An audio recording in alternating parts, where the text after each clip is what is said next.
साबायखर जे थांनाय जा 5th BTC जेनेरेल इलेक्शन बेवहाय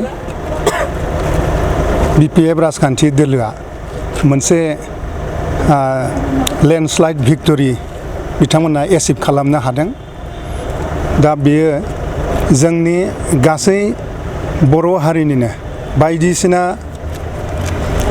गौथुमनि थाखाय बे मोनसे गोनांथार मोनसे आयदा, मानोना जोंनि बर' समाजाव गोबां थाखोनि माहारियारि आफादफोर दं एबा गोबां थाखोनि समाज बेबस्था दं।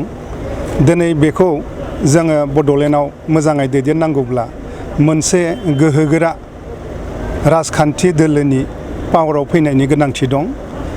जोंबो थिग बेबायदिनो बे बड'लेण्ड हालामनि मोनसे बर' हारिनि जोङो मोनसे आफाद, जाय आफादखौ बड' सिनियर आर्टिस्ट एस'सिएशन होननानै बुंनाय जायो।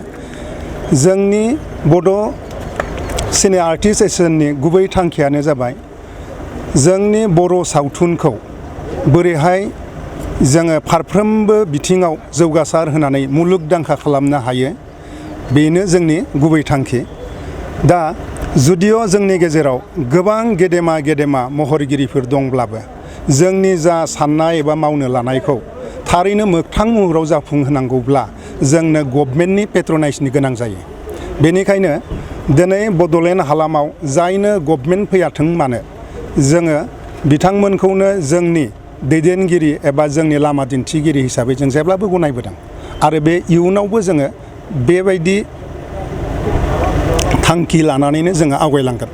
दिनै जों हाग्रामा महिलारि बिथाङा फिन 4थि खेबनि थाखाय BTCआव देरहानो हानानै बिथाङा चिफ जानो थांगासिनो दङ, एबा जों मोनथिनायाव 5 खालाराव बिथाङा सतबांसा लागोन आरो बै साननिफ्राय BPF राजखान्थि दोलोनि दैदेननायाव जोंनि बे बड'लेण्ड हालामाव 5थि खेबनि थाखाय मोनसे आबुं सरकार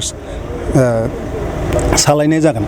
बेनिखायनो जोङो BPF राजखान्थि दोलोनि गाहाय बिथां हाग्रामा महिलारि सारखौ जों बड' सिनियर आर्टिस्ट एस'सिएशननि जानानै गोरबोनिफ्राय जोङो हामलायनाय बावहरदों आरो बिथांखौ दिनैनि बे गोथार बुब्लियाव जोङो जोंनि माखासे गेदेमा महरगिरिफोरखौ लानानै नैबे क'क्राझारनि बड'लेण्ड गेस्ट हाउसआव जोङो मान बावनो थाखाय सिगांबोदोंमोन आरो अलरेडि जोङो बिथांखौ मान बावनो मोननानै जोबोरैनो गोजोननाय मोनदों।